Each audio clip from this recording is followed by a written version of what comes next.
The following stories are inspired by documented paranormal encounters. Some locations and identities may have been changed to protect the people involved. These stories may be disturbing for younger audiences, and listener discretion is advised. This podcast is based on true events.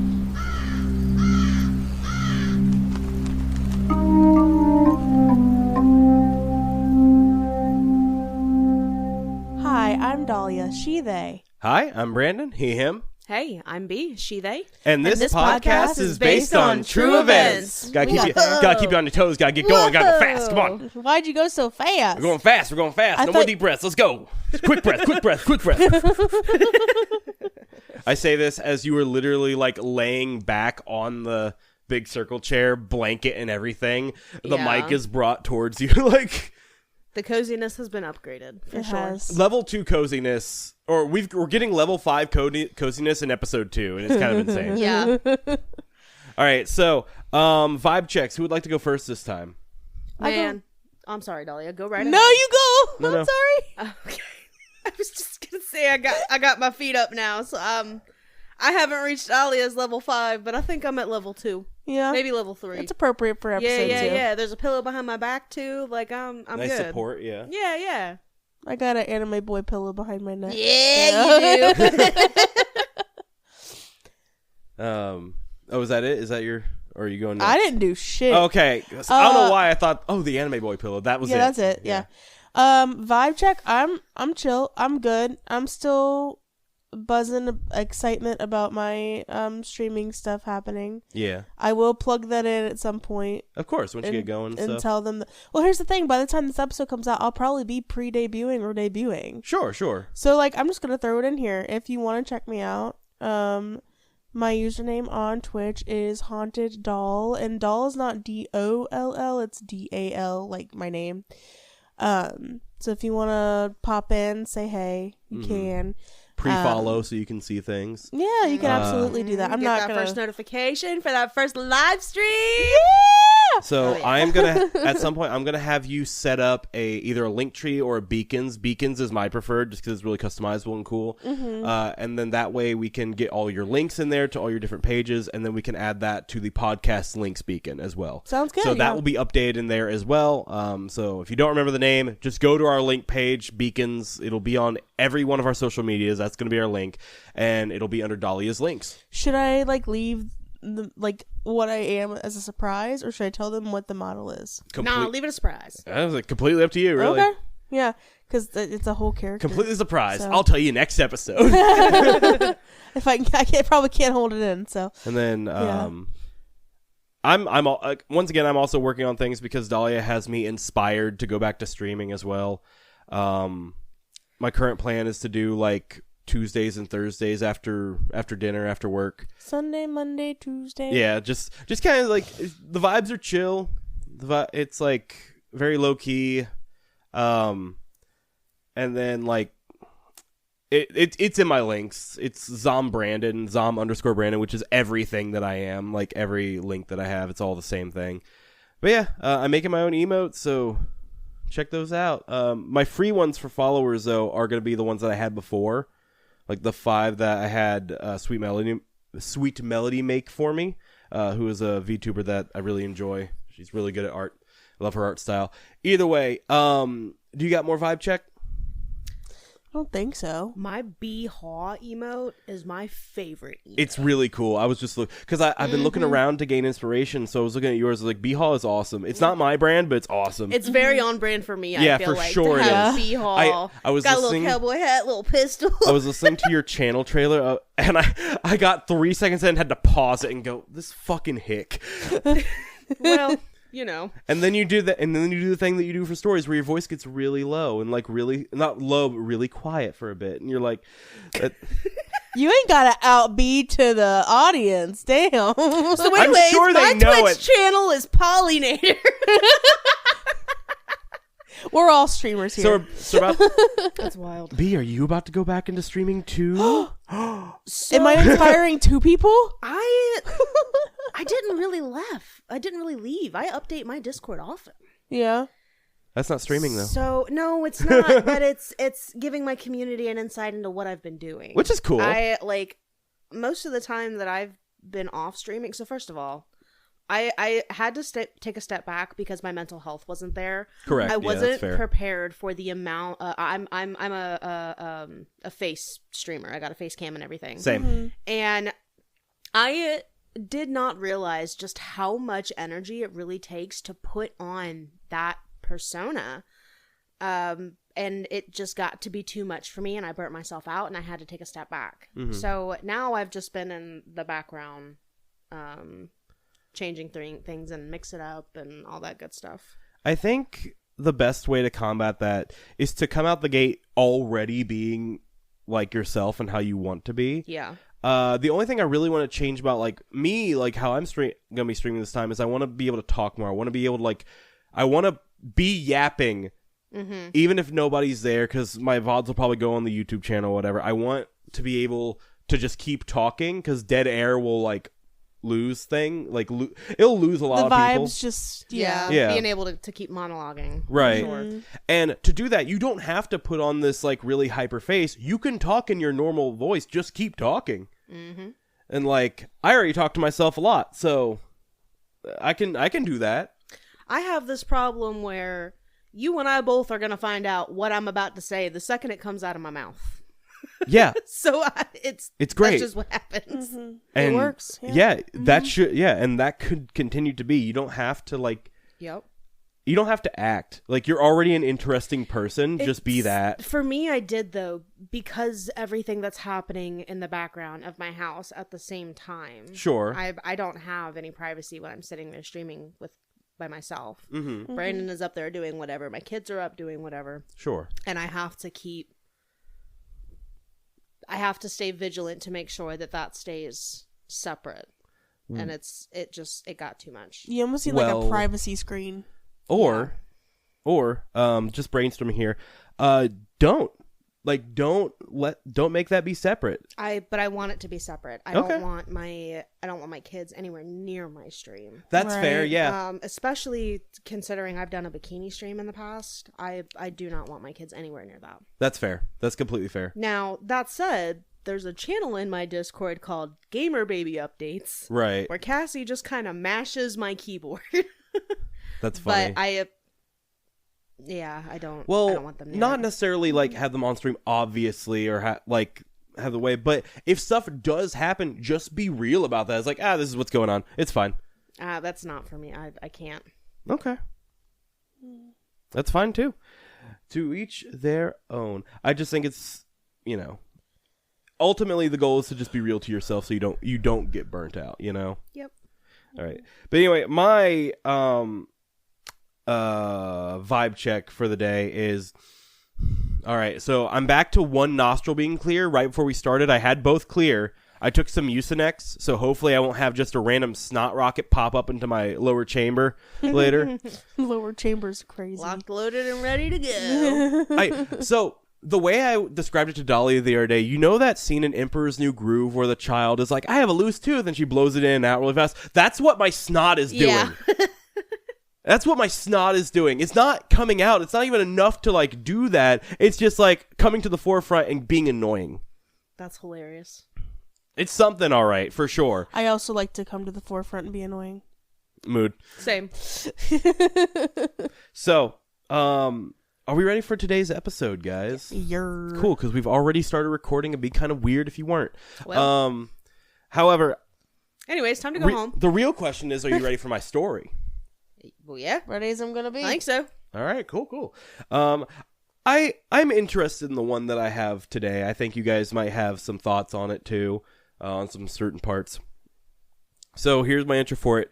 My intro is hello. Sorry, I accidentally clicked the notification. Didn't mean to. Oh no, what happened? Oh, you turned on Twitch came on, right? Yeah, because Gotcha. I was okay. So what happened was I was trying to click on Hold on. She got a new phone. I got And a new so phone and I'm trying to learn it. she went I'm from- a grandmother. She went from iPhone to Android, and so she's dealing with that after having Android since what? After having iPhone since I was 11. iPhone. Yeah, sorry, I'm mixed up.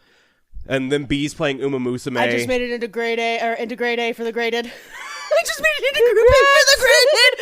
I just made it into group A for the graded. Okay, I'm sorry, Brandon. I'm ready for you.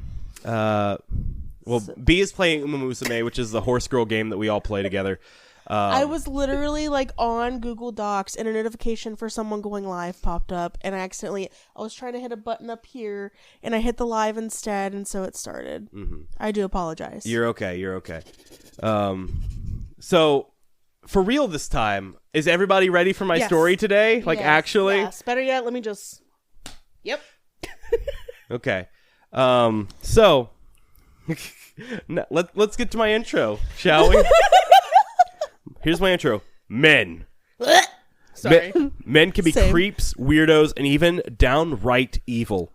Preach. While some are quick to jump to, quote, not all men, it's the fact that it's enough to where you have to always be on your guard around any of them, just in case. The happenings in this next story may have nothing to do with a woman's creepy male friend, but it sure is suspicious. So... That's suspicious. Not all men, but always a man. So... For as told by the show A Haunting, I give you the story The Spell. In the fall of 2008, Stephanie Winters of Manassas, Virginia attends a party at the home of her friend Peter. While at this party, Stephanie notices some books on Peter's shelf that catch her eye. Books on witchcraft, books on the occult, spell books, and what seem to be how-to guides on how to summon spirits and other entities. As she's thumbing through one of these books, a seemingly drunk Peter stumbles up to her and starts flirting with her a little too aggressively. Stephanie thinks that Peter has this wrong idea that she has feelings for him, a huge problem considering the fact that Stephanie is married. This behavior has become a reoccurring thing lately, and the more Stephanie would say no, the more persistent Peter would become. After flashing her ring in Peter's face and telling him to get it through his head that she is married and didn't see him that way, Stephanie turns to leave. She was done with this party. Suddenly, though, she feels a sharp pain on her scalp and whips around to see Peter had yanked out a small bit of her hair and was holding it to his nose, breathing deeply. What the fuck? I'd be in jail. Shocked, Stephanie asks Peter what the hell he thought he was doing, to which he replies, "Just getting what I need for a love spell." Stephanie snaps, calling him sick and storming out of the party. She was done giving Peter the benefit of a doubt. She wanted nothing more to do with him. Despite the strange night, Stephanie is up early the next day at 5 a.m., eager to get to work on the new home that she and her husband, Nicholas, had recently moved into. The couple has been married at the time, or had been married at the time, for just about a year, and Stephanie was a bartender at the local restaurant, while Nicholas worked in construction. They were both excited that they had been able to find a place that wasn't an apartment like their last residence, and they were really excited to make it a home for the two of them. After Nicholas left for work, Stephanie started to unpack, but was soon met with a knock at the door. Thinking that Nicholas had just left something behind, she quickly hurried over to open the door, only to be met by Peter standing on her front porch holding a bouquet of roses. A wave of disgust instantly swept through her. Had he just been waiting for Nicholas to leave? Peter held out the roses and claimed that they were a peace offering for the night before. As his eyes lowered to Stephanie's body, she becomes conscious of the fact that she was wearing only light clothing under her robe and closed it up better. Stephanie told Peter that he needed to leave and... Sorry, my alarm went off. That he needed to leave and close the door in his face, but jumped a bit as Peter slammed his hand on the door, keeping it from closing. Peter said to her, "You don't want to say no to me." Stephanie screamed in his face to get out, and she finally managed to slam the door shut, the petals from the roses falling to the floor as they got severed in the frame. Weeks go by, and Stephanie doesn't hear a word from Peter. She hopes that this means that Peter has finally given up on her. But soon, strange things start to happen around her home. One night, Stephanie and Nicholas are woken up by a crashing and shattering sound coming from somewhere in their house. Thinking that someone might have broken in, Nicholas grabs a bat and the couple start to search the house together. They soon discover the source of the sound that they had heard. An entire drying rack of dishes that had earlier sat next to the sink now lay shattered and broken in the middle of the kitchen floor. After checking the rest of the house, the couple found nobody and no signs of forced entry. All the windows and doors were locked up tight, just as they had been when they went to bed. While acknowledging that the contents would have been too heavy for the rack to have slipped off the counter somehow, they couldn't come up with another explanation and eventually went back to sleep.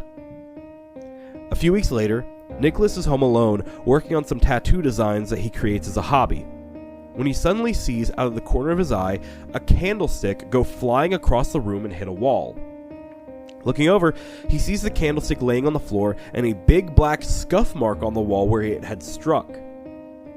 After telling Stephanie about the occurrence, they decide that the only thing they could think that could be the cause would be a ghost, actually. But after this, nothing would happen again until February of 2009. Stephanie wakes up in the middle of the night screaming from a burning pain on her back. Nicholas, woken up in a panic by the sound of his wife, checks her back and is horrified by what he sees. 3 long, bleeding scratches, almost like claw marks, trailing down the length of Stephanie's back. No tears in her clothing. She had a shirt on. Underneath blankets, the couple was dumbstruck as to how it could have happened. A few days later, Stephanie receives a visit from a close friend, along with someone who may have been able to help her with their paranormal problems. You see, this acquaintance of her friend's claimed to be a psychic medium. After a tour of the house, the psychic claimed that the property seemed to have a lot of history to it. I mean, the land in Virginia. Sorry, I misread that completely. After a tour of the house, the psychic claimed that the property seemed to have a lot of history to it. I mean, what land in Virginia doesn't, if I'm being completely honest? Especially in Manassas, where the first Battle of Bull Run was fought in 1861. For those who don't know, that was the first major battle for land of the American Civil War. So, huge thing. A lot of wars were fought in Virginia. A lot of land is claimed to be haunted in that area for understandable reasons. However, on top of all that energy that must come from a battle as bloody as that one, this land had something even darker. According to the psychic, the land once held a family that met with a tragic fate. A husband and father who was an extremely jealous and abusive man killed his wife and son in a fit of blind rage fueled by the belief that his wife was cheating on him. The angry man's spirit, apparently the one haunting the house, and may have attacked Stephanie for... That angry man's spirit was apparently the one haunting the house, and may have attacked Stephanie for reminding him too much of his wife. A few nights later, Stephanie checks on her scratches in the bathroom mirror, and they don't appear to be healing as normal scratches would.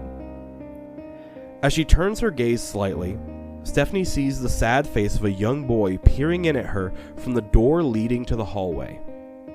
For a few seconds, the two look at each other in the reflection of the mirror before the boy turns and walks out of sight. Was this the son that was once killed on the property?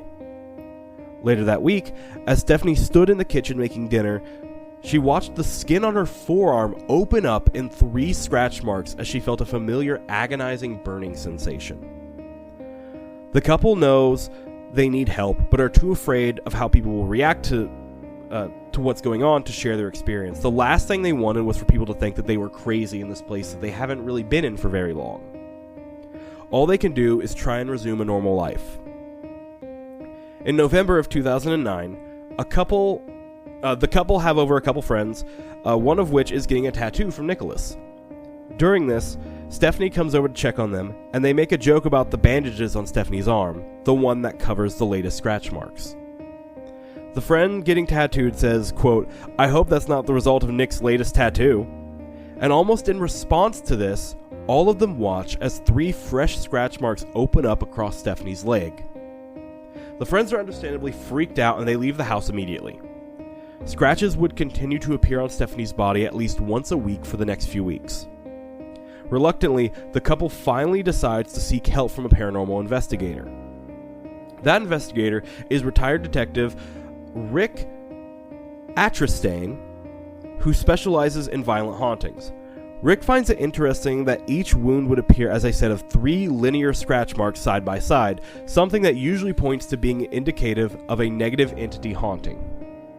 In fact, 3 scratch marks are usually thought of in the paranormal community to be a sign of demonic activity. Do either of you know why? Is it like a mockery of the Father, Correct. Son, Holy Spirit? Correct. 3 scratch marks are usually... Oh, I just read that. With a school of thought, being that the 3 scratch marks are a mocking of the Holy Trinity, the Father, the Son, and the Holy Spirit.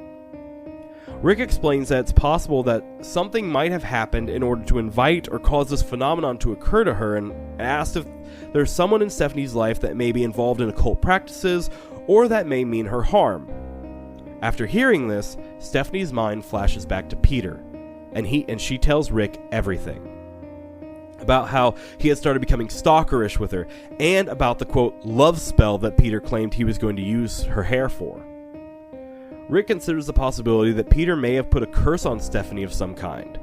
He agrees to perform an investigation the following week. That night, however, as Stephanie was folding clothes in her room, she senses a presence behind her. Turning, she sees a faint outline of what looked like a person standing in the doorway. Anger swells up inside of her as she thinks of all the times she's been attacked and frightened in the past year by whatever this thing was. She tells this thing through clenched teeth to get out of her house. As she says this, the form seems to dash down the hallway and out of sight. Fueled by anger, Stephanie chases after the thing. She runs through the house, screaming for it to leave, but also for it to show itself, demanding to know where it was hiding. Nick, hearing his wife's frantic yelling, eventually finds her in the attic where she had taken up 2 of the floorboards in an attempt to find whatever it was that had been attacking her. He holds his wife close as she begs him through tears to help her, quote, find it. After that, Nicholas begs his wife to move out of the house. He thinks that the house is evil. But after talking with Rick, Stephanie learns that if she has been cursed with whatever this thing is, then it may not be as simple as moving out. It was very possible that this thing would be able to follow her. On the night of the investigation, Rick and a colleague set up electronic surveillance equipment in order to monitor every room in the house. They hoped to catch some kind of evidence on video of what had been going on, but unfortunately, nothing showed up. They weren't able to catch anything. Rick, however, still believed in Stephanie that something was going on in the house. Stephanie says, quote, it would stay hidden when Rick was around, but as soon as he left, I would get scratched. Nicholas became afraid to leave his wife alone. At this point in time, the scratching was happening as frequently as every other day. Damn. He also starts to think that whatever this entity was trying to break her down, as he could start to see her spirit buckle under the weight of the attacks. Stephanie was growing more and more depressed. She left the house less and less because she didn't want anyone to see her all covered up in bandages. She hated the idea of seeing, quote, normal people out in public because her life was just so out of whack right now. One day, Nicholas steps out of the bedroom to make a couple sandwiches for them, and the entity took this chance alone to attack once again. As she was sitting on the corner of her bed, Stephanie says she was thrown back and her limbs were splayed out. She couldn't move her wrists or her ankles. She says she felt something sit on top of her and then 2 hands start to strangle her.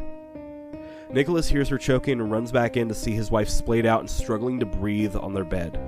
He tries to call to her and pick her up, but is unable to move her. It feels like she's been magnetized to the bed. He starts to scream out to the room, threatening the entity and demanding it release her. He tells it that if it wants to mess with somebody, that it can mess with him. All of a sudden, he watches as Stephanie takes a deep, shuddering breath and pulls herself up from the bed. The couple feels like the entity is sending a clear message that it could easily kill Stephanie if it chose to. They tell Rick Atrastain about the violent encounter, who in turn contacts the demonologist for advice. The demonologist suggests performing a sealing ritual and tells Rick to collect candles made of 100% beeswax, as well as some pontifical incense and some holy water. The candles and incense would also need to be blessed by a priest, and the couple would need to light the candles and the incense, moving room to room, anointing each room while reciting a prayer. This would create a seal of positive energy within the house. They started doing this every single night, and Nicholas said that it really did seem to work. After a couple months without any activity, they started to feel some relief and comfort in the idea of whatever that had haunted them was now gone. It is now March of 2011, and after an entire year since first starting doing the sealing ritual, Stephanie has become comfortable with her new nightly routine of performing the ritual before bed. One night, as she is doing so, Stephanie sets her candle down on the windowsill beneath her sink. She grabs a glass, fills it with tap water, and goes to take a drink. As she tilts her head back, she drops her glass in shock as she sees the face of a man on the other side of the glass staring back at her, illuminated by the light of the candle on the sill. She yells for Nick and he goes out to check the perimeter of the house. Finding nobody outside, Nick returns to Stephanie and the two of them stand in the dark for a moment, looking out through their living room window to see if they could see anyone. Stephanie suddenly feels something grab her ponytail and yank her down to the ground by it. Nicholas called Rick Atterstein back and frantically told him that the attacks had started again.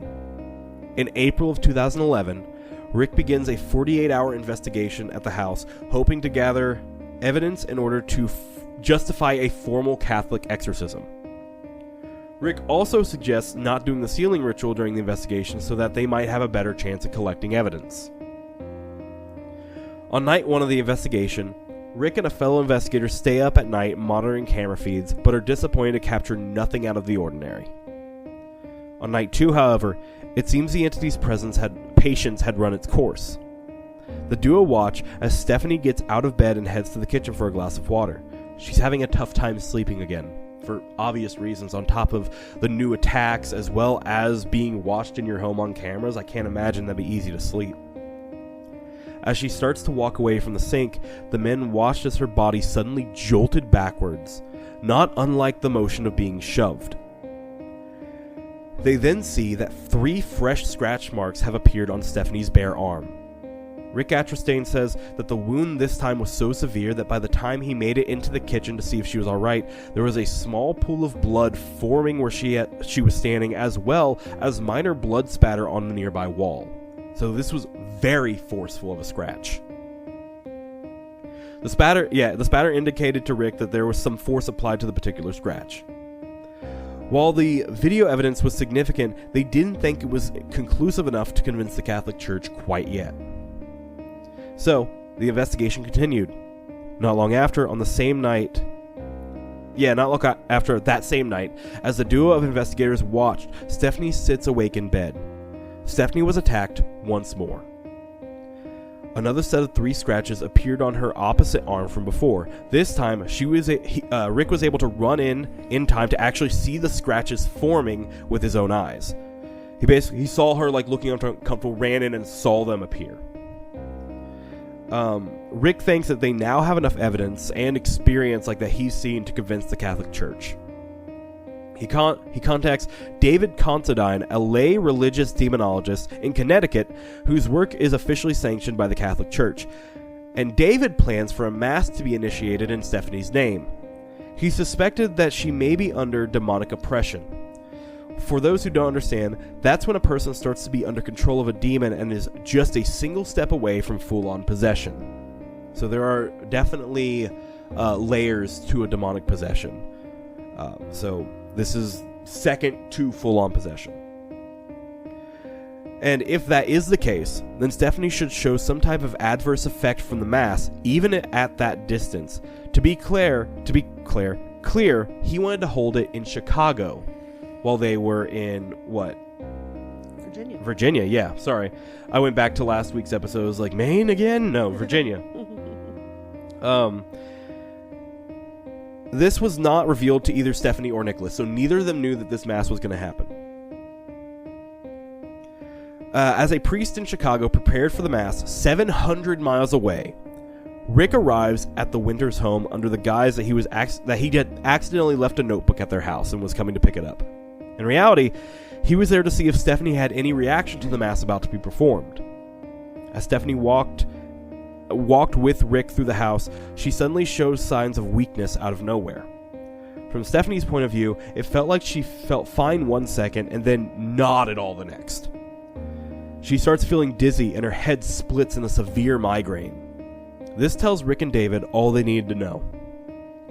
Believing that there wasn't enough time to wait for the church to sanction a full exorcism, and believing that a minor exorcism would be sufficient, Rick Atterstein is instructed on how to drive out the demon. Once he is ready, Rick returns to the Winters home to perform the exorcism. As the couple repeats the prayers that Rick is reciting back to them, the air in the room starts to grow heavy. Even though it is the middle of the day, the light in the room seems to dim to night almost. But soon enough, the exorcism's over. And all present can feel a pressure lift from them whenever whatever was once there, whenever, I'm sorry, I think I wrote this wrong. But soon enough, the exorcism is over, and all present can feel a pressure lift from them whenever, or whatever was once there exits. I missed a part. I think I missed a word when typing this out. Basically, when the thing leaves, they feel this pressure get released off them. Without the flowery language I try to use. As of the time of this interview, 2 years had passed since the exorcism without a single sign of the paranormal in their home, and slowly, Stephanie and Nicholas have been able to get their lives back on track. Stephanie says they had finally been able to loosen up and laugh, remarking on how much you miss laughing when you don't do it for a couple years. How funny it is how much you miss laughing when you don't do it for a couple years. The couple continue to wonder what really caused the haunting, and if it actually is gone for good. Did Stephanie's creep of a former friend conjure up a demon to punish her for rejecting him? More than anything, Stephanie wonders about the spirit of the young boy that once appeared to her. If it was really a demon in her house trying to gain her support, or if it was just the spirit of an actual boy asking her for help. Either way, she hasn't seen him again yet. And to this day, Stephanie always remains a little on edge, wondering if the entity is really gone for good, or if it is just laying dormant once again. Sorry for all of the times I kind of fumbled my words. I genuinely think as I was typing this, I left out some very key words into making a sentence, and so therefore, like, when reading it back, I didn't know how to say it. That's okay. But yeah, that is my story for this week. What do you guys think of this one? The spell. That was a fucking wild story, first of all. It's for sure crazy. I am leaning on the idea, I think it was Peter. For sure, I think at the very least he started something. Personally, I don't think... The way it played out, and I didn't even think about this until I was reading it back to you guys today. The way I think it played out is he took her hair... He immediately tries the love spell that night. That's why he went back for the roses to see if it worked. And when that didn't work, I think he summoned conjured something to harm her. To harm her, yeah. To be honest, I'm thinking about, I don't even know if what that psychic said was real, or if it was just something that whatever was there was showing her to get it off its back. You know what I mean? Yeah, it's possible. It could be either or. It could be very much that there was something in there, but that this introduction of this entity, this dark entity, brought these other spirits out, or maybe they were there and it was using their faces as disguises almost. I don't know. Baneful magic is so scary to me because if you're not careful, you're gonna end up with that right back on you. Right. Mm-hmm. And I don't know. I've always heard that, since especially having my wife be you really have got to know what you are doing. No, yeah. I don't fuck with that. No, yeah. I don't fuck with people that do that. Yeah. Mm-hmm. I don't it gets to a point to where I'll be, doing research, learning. If they are someone that practices the dark magic as well, I'll stop. I won't read anything from them after that because I just don't feel comfortable. Does that make sense? No, for sure it makes sense. Definitely more of a white witch myself. Especially since I'm someone who works with elementals. Mm-hmm. I ain't fucking with baneful magic. Right. I'm too scared. I'm too chicken shit. It ain't happening. It sucks that there are people out there who who are of the school of thought of magic and stuff like that, and are still doing this shit, and are still fuck the respect and stuff. I want power. That's why I'm doing it, basically. That's what it gives, at least to me. If I'm being honest, I feel I don't know if the word is a hypocrite, but I can excuse the dark magic once in a while, when it's aimed at certain very powerful. I individuals. I'm still not doing it, but I understand. No, I'm also not doing it. I'm not fucking with it, but I respect it. You go for it. Like, right. Yeah. No, yeah, I understand that. No, yeah, but just for something as like small and petty as that, like, damn. I also, if that is what happened, I want to see. I kind of want to know how bad Peter has it now, especially now that this thing has been like driven away. I hope he's suffering. I hope it, like, I also hope it comes back on him, like, for sure. Yeah. I for sure hope that it got driven out and said, all right, well, I'm coming back to you. You're the one who summoned me. You know what I mean? Yep. Like, this is what you wanted, right? No, but God, that sucks. And we probably will never know, and that's what sucks about it more. Is like, we'll never know if there really was, they'll never know if there really was like this sad kid in there that was like, that showed itself to her, or if it was just a way for this demon to try to gain her trust somehow. You know what I mean? Yeah. Or like, if there was this like angry man, or if he used a guise of that to scare her outside the window that night. Yep. Like, I don't know. It's surprising to me that it did that the sealing ritual did seem to work for a good amount of time. But I wonder just what causes that to not anymore. You know what I mean? Like, why would it work for so long and then not? Like, is it just simple as, like, whatever this is adapts to it? Is it simple as, like, okay, cool, I need a rest anyway. I'll just go away for a bit while you're getting this out of your system? He like, needs to recoup his own energy, yeah. Could be, yeah. 'Cause They said with the sealing ritual, it was meant to seal in positive energy into the rooms, right? like, make a seal of positive energy in the house, yes. So, I mean, if the demon was able to accumulate enough negative energy, I would think that would overpower it. Ooh. And they'd be able to get through. I just had a thought. I just had a major thought. So think about this. When it first appears again, right? It doesn't start with attacks. It appears to her where? Outside the house, outside the window. Yep. That establishes an initial fear that this thing is back. Yep. Giving it enough of a push to be able to get inside and attack again. Yep. Oh, I got chills. I just thought about that. I was like, holy shit, wait a minute. Yep. Ugh. But I've always found, like, this is going to sound odd, and I'm pretty sure I've said it before, so y'all are going to know what I mean. sure. I've always found, like, possessions and stuff like that very interesting. Yeah. It's probably one of my favorite topics in the paranormal community, Mm-hmm. just because it was, like, such an irrational fear that I had as a child. Well, when you that I grow was up, going to be possessed. yeah, when you grow up religious, it's It's gonna happen. No, a lot of religious parents and stuff, they make it sound to you like, oh, it's just a matter of time.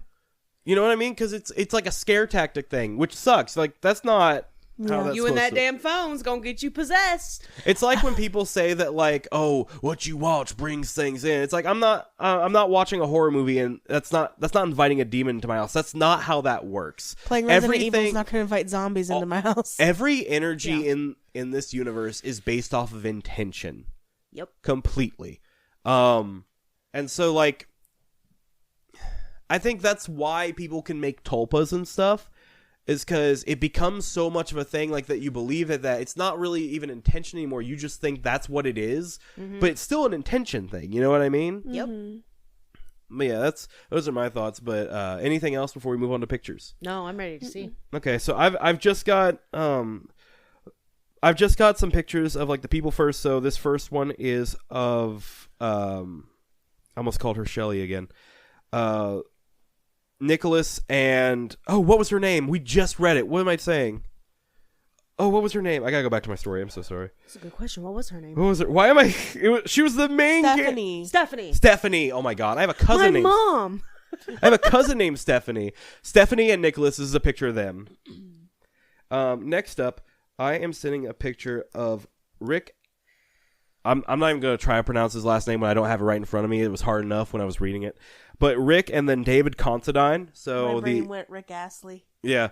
So the paranormal investigator and then the demonologist that he contacted. So this is them. Which one's which? Top is Rick. Bottom is David. Got it. Yes. And then this last one is it's three separate pictures of times that Stephanie had been scratched where they took pictures of it. So that's what I'm sending you now. Oh my gosh. They're one after the other, and they actually have rulers on the bottom too to like kind of give an idea of how big these were. Yeah. But the top images of her on her back, that may have been the first one that ever occurred. And then the bottom two are just ones on her arms, and you can see like on the bottom one, you can see that there's more. Like that, there are more either like that are scarred over, like one like near the shoulder. It looks like one near like the sleeve cuff. That one may have scarred over a bit, and there are a couple others that scarred over a bit that look like they're in the exact same place. But man, I really feel for her. That's rough. That sucks. The one on her back, I feel like that looks a lot like cat scratches too. It does. I can agree with that. So claw-like. Yeah, but very just the first one because they're so thin. They look thin like cat claws. Right. Whereas the other two, they definitely look a lot thicker. Right. Yeah. But they don't have a cat. And yeah, exactly. if that was the first one, then she had like night clothes on. She was under blankets. There was no physical way that she would be able to be scratched. Not only that, not be able to scratch to the point where she's bleeding. You know what I mean? Right. Yeah. So that's insane. And it's another thing. It just goes to show how long something can just wait. Like, for a while, especially in the beginning, the time between the happenings was like months stretches. You know what I mean? Mm-hmm. Like, it's like something would happen. They'd be like, well, shit. And then nothing would happen. And then something would happen again. They'd be like, well, now what? Like, I don't know. I don't know. But once it started going in full, it really started affecting them. And I can't imagine how low that feeling must be to be like, I don't want to go outside because I'm covered in bandages of when I'm being attacked. And like, not even want to see happy people because like, I don't have that in my life. Yeah, and I right. can't see an out to that. Excuse me. It's very grim. It's very grim, yeah. Outlook. Yeah. Which I understand if you're Oh, being yeah. like oppressed. You know what I mean? For sure. Yeah. All right. Any thoughts on that before we move on? That's all I have for today. No, I'm good. Okay. Dahlia? Pause. Sure. Okay. All right. Say Mike has been moved. Are we ready? I am ready. So, this story, or this allegedly true encounter, rather, that I have here, we've heard from this user before. Yes. Actually, we heard from this user in the last episode. The very Oh. last episode? Yeah. Oh, shit. Uh-huh. We're just gonna get into it. So hold on real quick. Just to recap, that was the one where he was afraid of the bathroom and like the upstairs room that did not have enough light. It had 2 light bulbs on each end of the fucking space. Mm-hmm. Yeah. And he felt something grab him, like as he went to turn off the light, grab him physically, turn him, and basically give him a gentle push, like go away. Yeah. Yeah. Yeah. Mm-hmm. All right. Yeah. Sure. Okay. I remember now. Let's go. I'm gonna call this one Standing Ground. Cool. Of course, it's by Bibliothecarius. This was posted on September 8th, 2016, in the United States, the state of Massachusetts. Oh, so he's moved. Mm-hmm. Okay. Cool. Paranormal category is poltergeists and physical manifestations. Oh, that's got the brain turning. Okay, I'm ready to hear this one. In the very late 1990s, I was renting the basement of my parents' 5th American home. They do move a lot. While I sorted out my post-bachelor's degree plans. I'd been accepted to grad school to earn a master's degree in literature, but I needed to find a place to live in Worcester, Massachusetts. I woke up one morning in late June, certain I'd find my apartment that day. The university phoned me about 30 minutes later to ask me if I was interested in seeing a newly available apartment 2 blocks from the English department and 3 blocks from the center campus. I'd say I'd see it before lunch, as it was less than an hour's drive from my parents' house. Apartment 1A turned out to be a fairly roomy ground floor apartment facing the street. It had ridiculously high ceilings, either 9 feet or 10 feet high, and a minimum of 2 windows per room. That summer morning, it appeared to be light and lovely, and best of all, for a cash-strapped grad student, I could afford the rent on a TA's stipend. Stipend. I was going to ask you if that's how you said it. Yeah. You guys saw my pause there. Originally, the structure had been built as a 3-story triple-decker apartment building with a single staircase serving all 3 floors. However, someone had built an extension toward the back of the lot, doubling the size of the building, with a second front door and an independent staircase. Someone else had further subdivided the interiors to create additional, smaller apartments out of adjacent rooms from both parts of the structure. Instead of 2 apartments on each level, there were now 3. My apartment door was the only ground-level apartment which opened onto the first staircase. 1B and 1C opened onto the second staircase. Both sections of the building had front doors that opened onto a single pathway, which was at right angles to the street. One peculiar effect of the extensive remodeling was that there was one enclosed narrow porch which also opened onto the pathway right next to the 2 steps down to the pavement. The only way onto the 3x9 porch from inside the building was from my apartment's dead-bolted back door located in my bedroom. I used the porch to store my garbage and recycling as it was close to the road, and the door from the porch to the street had sliding bolts at the top and the bottom, which could only be operated from inside the porch. Every time I went to class, I had to go out of the apartment's entrance in my living room, proceed out the front door, walk along the path past my own back door, and then step onto the sidewalk. This is all relevant, just so you know. Okay. Inside the building, there were many odd room arrangements. For example, there was a door off of the kitchen which looked like it should lead to a pantry. However, it was a windowless bathroom about 4 feet wide and 12 feet long. It resembled a converted hallway, and, thanks to the internal subdividing, it was underneath the door to 2B, the second story's middle apartment. In my bathroom, the sink and wall-mounted mirror were immediately next to the door on the left wall. Then there was the chimney for 1B's fireplace, then the toilet, a 3x4 by 4 foot, yeah, that's a lot of measurements. Yeah. Then the open space. The laundry drying rack took up half the area, and the 4-foot square shower at the end. The light fixture and extractor fan was close to the shower above the laundry rack. Those of you who have read my early childhood narrative, My Parents' First House, will know that I was traumatized by bathrooms at an early age. I didn't like the bathroom in this new apartment at all, but I convinced myself that it was my childhood fears playing up and that I only had to tolerate the inconvenient layout for a couple of years. Then I'd leave. I made myself believe that there was nothing in the bathroom and that the trapped feeling was a result of the lack of windows. After I had moved in, I discovered that leaving the blinds open in my living room meant that everyone over 3 foot tall who walked along the sidewalk looked in my windows. I closed the blinds and left them closed for weeks at a time for a sense of privacy. This may have contributed to my depression, as did being a day's travel away from my fiancé.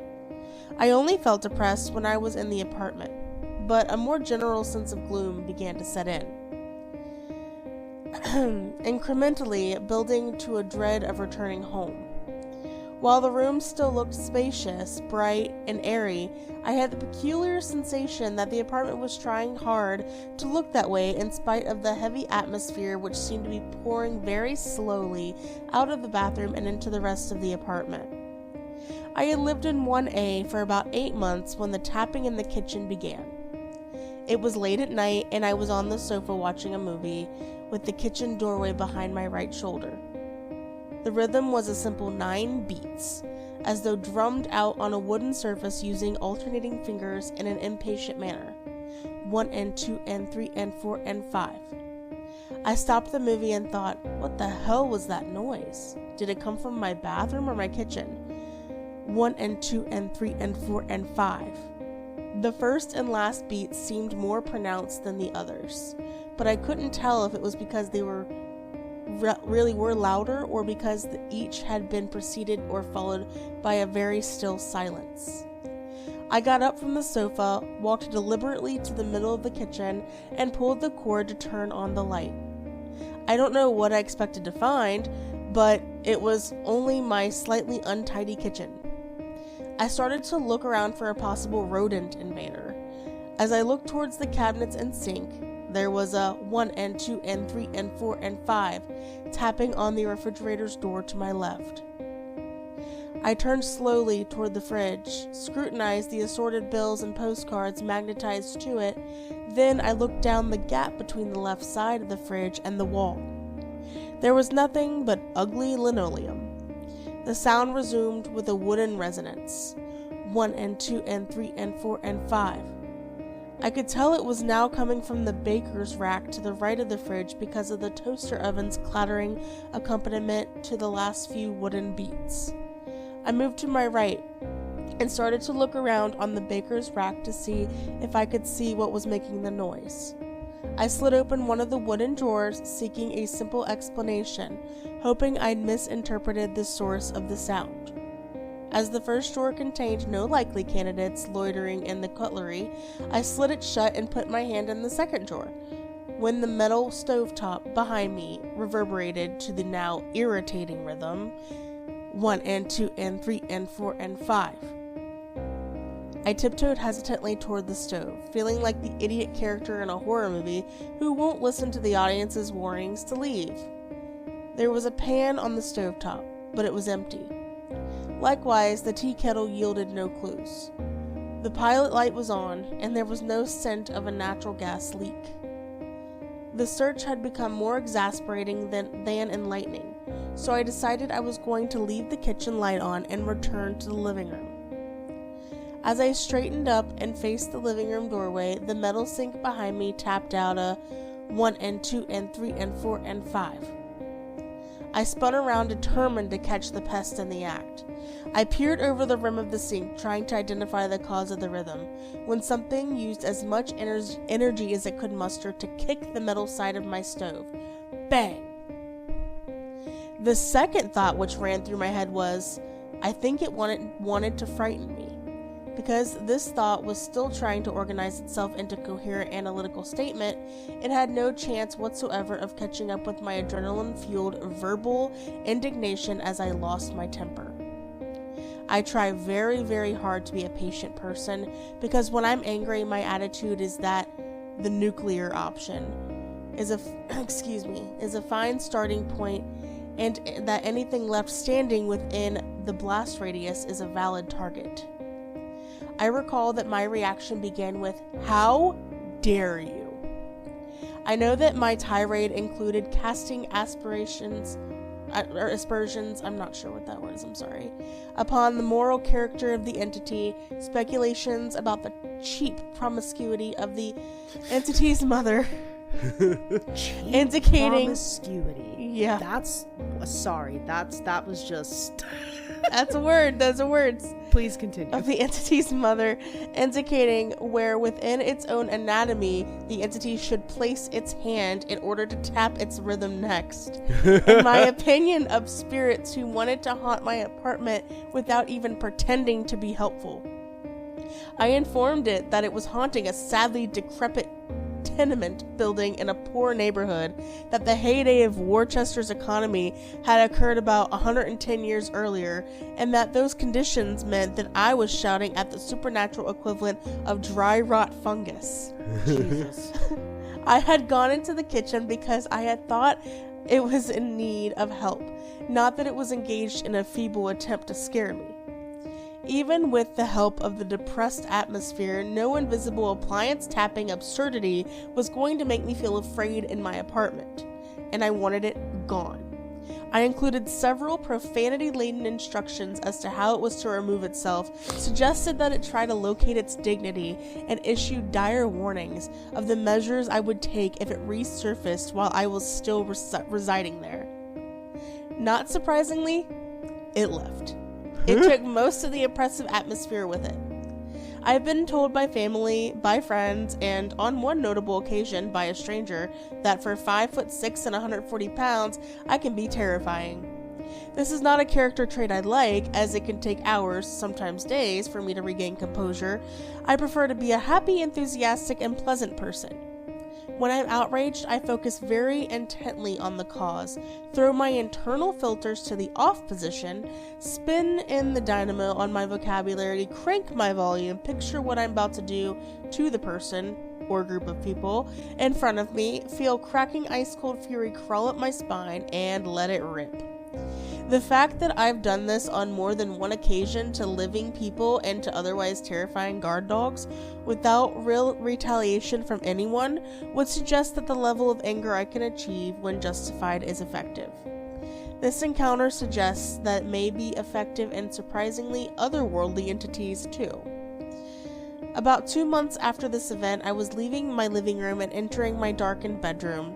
The streetlights outside were casting shadows of tree branches against the closed shades, but there was a very solid dark shadow on the pull-down shade on the door which led to the enclosed porch. The shadow was just under 6 feet tall, and it appeared to be the outline of a man of stocky build wearing a pork pie hat. Art Carney wore one in The Honeymooners, for those of you whose memories go back that far. Everyone else will need to Google. Don't Google it right now. I have pictures at the end. All right. Okay, pork pie, that's... You want to Google that right away.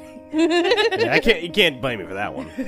For the shadow to be where it was, the individual casting it would have needed to be standing on the porch, looking at the locked door. That would have meant breaking in via the... See, I said it right that time. You did. The external door, releasing the 2 unreachable sliding bolts. Then simply standing there waiting to be noticed. I'd been reading, so the noise of an intruder would have alerted me immediately.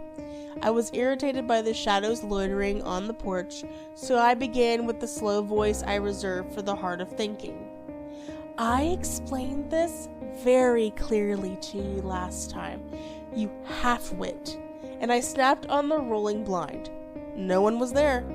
I was bemused by my inability to see a manifestation of whoever had been causing the visible shadow, but I continued to inform it, that banished meant the entirety of the apartment, including the screened-in porch. Just because there was a locked door, it did not mean it was allowed to loiter outside. After a prolonged stream of invective at the incompetent attempt to locate a loophole in my previous instructions, I explained that it had all the intelligence of a brick, but none of the usefulness, and that I was banishing it to the fires of hell for haunting me when I was preparing a lesson on Shakespeare's Henry V, Act 1. At that time, I had begun some serious soul-searching about my slow drift into agnosticism, but this entity had really pissed me off, so taking refuge in my religious upbringing and compelling it to suffer in hellfire had seemed like a reasonable reaction. Now I wonder if deeming it to hell, should such a location exist, was overreacting a little. On the plus side, either it did as I instructed, or it huddled away and waited another 2 years for me to move out. As always, I welcome opinions, thoughts, and questions. I'll respond to the best of my ability. Biblio. I love that. That was really funny. Yeah, I thought it was a nice little change. I was just thinking about the fact if I was a ghost and I was like, all right, I'm just going to scare this guy a little bit. And he started going off about my mother and shit. I would have been like, oh, I'm sorry. I also would have been like, never mind. I'm good. I'm actually, it was my first time being a ghost. I'm just trying to, never mind. It's okay. I love this story because... Do you remember me telling y'all about the ghost in my house? Yeah. And how that motherfucker likes to slam cabinets? Mm-hmm. Mm-hmm. I start yelling and cussing at it and it stops. It's because sometimes that's all it needs. Right. Yep. You guys want pictures? Of course we want pictures. Yes. What the fuck is a pork pie hat? Show us the pork pie hat. I know that's one of the pictures. Yes. Here, hold on. I would be very upset if it wasn't. No, of all the things to have, like, pictures for, the pork pie hat needs to be one. Yeah. Even if it's just one picture, just that one. If that's the only picture, I'm satisfied. I see. That's Ed Carney with the pork pie hat. I see. All right. Why I called that? I don't know. I mean, clearly it's in black and white, so it's an old school term, probably. Sure. But yeah, that's the first picture. I do have another one. Okay, here. so there's more. There is another one. Let me find it. Sorry, I'm struggling here. No, you're good. You're good. Yes. So. Yes. I'm working on it. No, you There just it said is. so it was like, yeah? Yeah, no, this phone, getting used to it's really strange, so I do apologize. Yeah. I understand completely. You're switching UIs, so like, yeah, obviously it's going to be different. So, here's my explanation for this. This is... Oh, dear. This is Luca Giordano's Sound The it out. Fall of the Rebel Angels. It's a common image of spiritual warfare and is probably how OP felt. Yeah, I would. LOL. I for sure would be feeling like that too, so I get it. Yep. And for those of you who are only listening and can't see it, it's an angel with a sword, basically, flying, has its foot on demons, a pile of demons, like stomping it out. A pile of demons. Yeah. All right, that was a good one. That was a good how-to of what to do if you have things. Because, like, for sure, I was thinking that whole time that he was following the noise around, I was like, that don't sound like a natural thing. Nothing natural is that measured when it's making noise. If you're able to go 1 and 2, like all that up to 5, like that's not, because if it's a rat, it's like a skittering sound or a scratching sound. If it's the wind, it's a little faster, like do do do do do or whatever. Yeah. I believe it'd be like 1 and 2 and 3 and 4 and 5. But it's right? not. It's usually not, and like this can happen in nature. Obviously, it's usually not so measured and rhythmic. Yeah. You know what I mean? Mm-hmm. Like, so right away, that's like, okay, that's very deliberate. Kicking the side of us, like, yeah, obviously it felt like it was trying to scare him, like it was leading him somewhere around and then making a loud noise when he didn't expect it. Yeah, go off. If you've got something in your house, fucking threaten it so much. Like right off the bat, don't give it any leadway for fucking for you to be scared. Just start hitting it with the yo mamas. Like Really, truly, deeply. Like, you have no idea how much that would save, how much time that would save in a lot of hauntings. Mm-hmm. Not everyone, mind you. Sorry, I didn't mean to cut you off. No, you're fine. Some things you should not do that to. However, start with it at least. That way you know what you're working with. They're hoping you're going to be scared. Yeah. That's the negative they want. Not for you to start hurling insults about their mother. It's like the fucking on the porch. I thought I told you. Like, Yeah. Like, that didn't mean, that meant the whole area, not just the inside. Can you imagine what the neighbors heard? Oh my God. It's a crazy man yelling next door. That's funny. I'm glad I'm not in an apartment anymore. No, for real. I've never lived in an apartment, so, like, I don't know what that experience is, but I don't recommend it. I can't imagine. They're not kidding with everybody knows everybody's business because the floor and the ceiling is so thin. That's the one constant I've heard, everything. yeah. Oh, wow, well. Yep. Well, good story. Love that one. That was great. Hell yeah. That was a good one. In fact, that had so much comedic moments in it. How is B gonna top that in her like happy ending story? Oh, just wait. Okay, all right. Because the title of this story is Man's Audacity. You know what? I like how we both had like a men's story. Well, so I pick my stories after y'all. Oh, right? really? So I have my 5 stories, but I don't decide which one I'm gonna read until after you two have read yours. Really? Okay. Yes. So you're on the fly deciding. Yes. So I felt like it's a man with audacity, which is what fucking Peter was earlier. No, man with audacity. I Blech. thought it was just a clever That's coincidence one that word for showed how our brains were just like, but no. Nope. I'm calculating. So anyways, to nobody's surprise, You're playing 5D chess. this came from Reddit, and the original prompt was, "What's the most hilarious thing you have seen at your job?" All right. This had me like cackling Okay. while reading this last night. OP goes on to say, "This seems like the perfect place to tell my first story on Reddit. I used to be an assistant manager at a video rental chain here in the Midwest. Yes, we still have quite a few, and some of them actually do quite well. Period. Those stores are closed now. I have more information about that later. Okay. Well, our video store had this cool/weird thing about it. In a store that had the word family in the title and primarily rented the latest blockbusters to be released on DVD, it had a back room that you had to be 18 to get into. In the back room, there were hundreds of pornos you could rent. Well, these video stores were almost always located in low-income neighborhoods. That's how they made their money. They rented in neighborhoods where people typically didn't have internet or cable and only had DVD players. Okay. Because crime was rampant in the area and we were frequently robbed, we had cameras all over the store, including the back room. They broadcasted to the front counter so that us employees could watch the customers.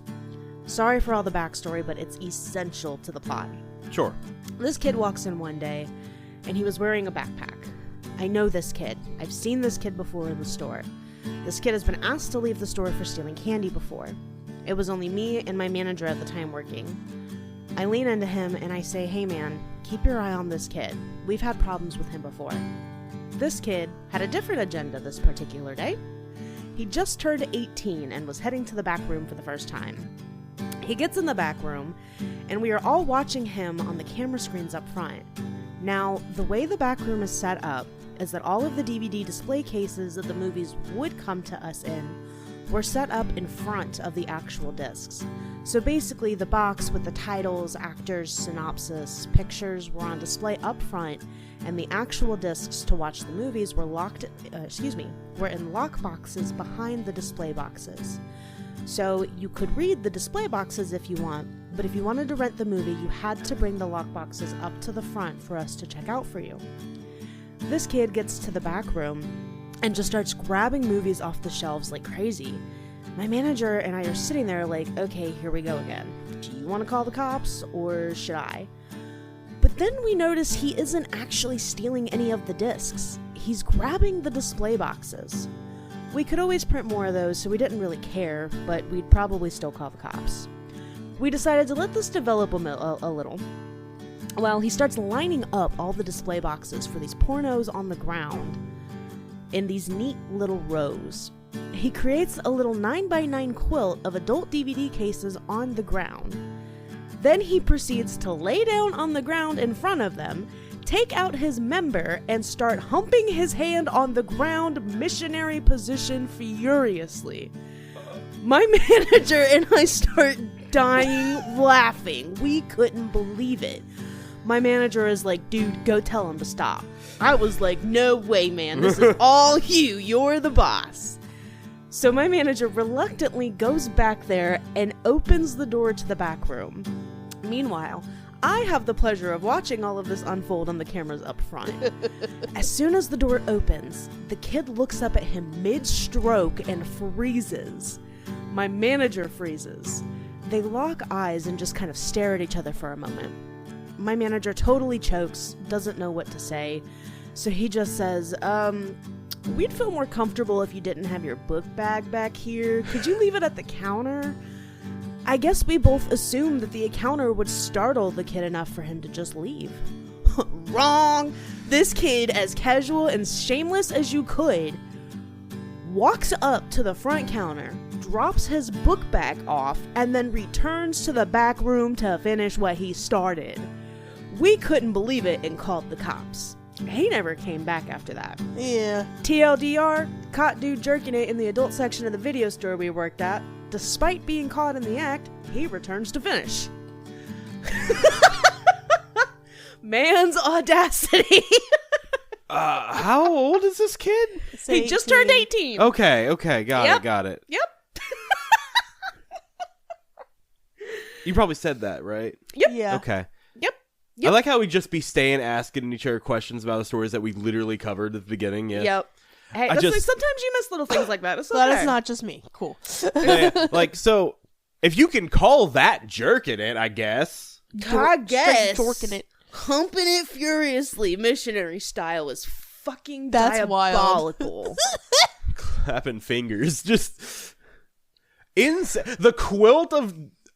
What? A 9x9 of adult DVD display cases is Listen. what was there. Listen, I'm not proud of many ways that I have masturbated, or many things I've masturbated to. Yep. But I guess one thing I can say for certain is I've never fucking done that. Yep. Masturbating's a sin. You guys are heathen. Masturbating is good for your health. Shut up. Yeah, that's why it's a sin. Yeah. So, for my picture, I don't know if y'all caught this or not, but I immediately clocked what video store it was. Did you really? Family Yes, I Video? did. Yes, I did. It is Family Video. Okay. And fun fact, Family Video actually closed all of their brick and mortar stores by 2021. But they were able to outlast their competition because they owned their properties and Okay. they partnered with Marco's Pizza. Well, shit. That's interesting. I love Marcos. You know what? Yep. That's interesting because back where we lived in Warsaw, I don't know if you remember, there was like a red building. I think it's like a small little boutique or something now, or maybe somebody lives there. It used to be a video store that had a Marco's Pizza. Yep. It was very small. It's probably a Family Video. Yep. Yeah, it was Family Video. It had to be. Yep. That's cool. Yep. So there used to be 3 pizza places in Warsaw. Marcos is superior, though, I will say. Yeah. Marco's is pretty They good. got good crust. Well, damn, that's what a story, B. Yep. That was a good one. Yep. Man's So, audacity. The theme of this story is don't trust men. Yeah. Pretty much. And you know This whole what? episode, yeah. As a man, yeah, be cautious until they prove otherwise. I have You're not a man. Well, you are a man, okay, but you're so baby girl, you know. Yeah, that it thanks, I cancels appreciate it. out. well, that's because Brandon's already done the work and proved No, yeah, that I he have is no, not. I have no Yeah. problem proving that I Yeah. am safe to be around. Yeah, he's put in his time. And any man who is worth his salt will also have no problem proving that you are safe to be around. Yeah. Like, I fully believe that. Like, I would let Brandon watch my drink at the bar while I went to the bathroom. oh, yeah. appreciate Like, that. No that's- brainer. No brainer. Yeah, that's what I'm saying. Like, depending on he's- the drink, I may just drink it. Exactly. but the point being that you are a safe man. I appreciate that. That makes me very happy My to husband's hear. best friend, I would not leave my drink with him. Right. With either one of them. Ew. Well, damn. All right. Yeah. I don't think they would drug me, but they're not going to watch my cup. And Right, that's right. the problem.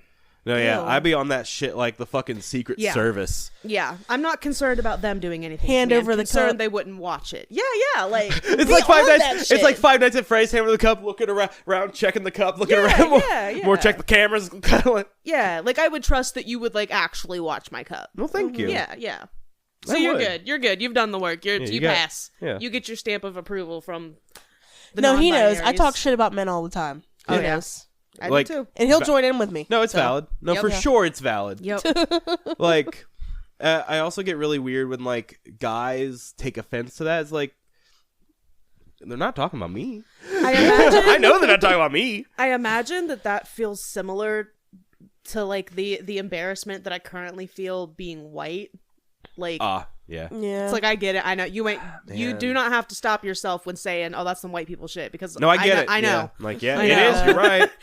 So I imagine Unfortunately- it's kind of similar. Like, yeah, It is. Nope, you're absolutely right. Yep. But It's very you ain't similar, talking about yeah. me. Correct. All right, who wants to lead us out? That was a decent episode. I like that one. I got too much silly goose energy in me. I'm gonna blah, blah, blah, blah, blah. Get it. Somebody else got to do it. What do you mean? Silly Goose is perfect to end.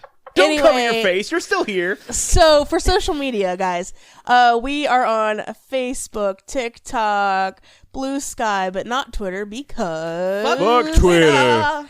Amen to that. We are also on Instagram, and you can listen to us anywhere you listen to podcasts, including YouTube, Spotify, etc., etc. Please drop us an email if you have encounters yourself, whether that be paranormal or just like a good story, something funny and wholesome. If it's a paranormal encounter, please put my name in the subject. That's Dalia, Dalia, no H. If it is a wholesome encounter, please put B's name in the subject line. That is B with 2 E's, no A. B like the insect. Buzz, buzz, buzz. Be but like yeah, the buzz. please do not forget to rate and review us wherever you can rate and review the podcast. We'd appreciate your feedback. And then, of course, are we wanting to lead out after this? Who wants to lead us out? Silly goose, get it. Silly goose! Honk. Well, as always, we really appreciate you guys hanging out with us. And today, listening to what is man's audacity in general. The whole fucking podcast. Yeah. The whole episode. And of course, as always, this podcast has been based on true events.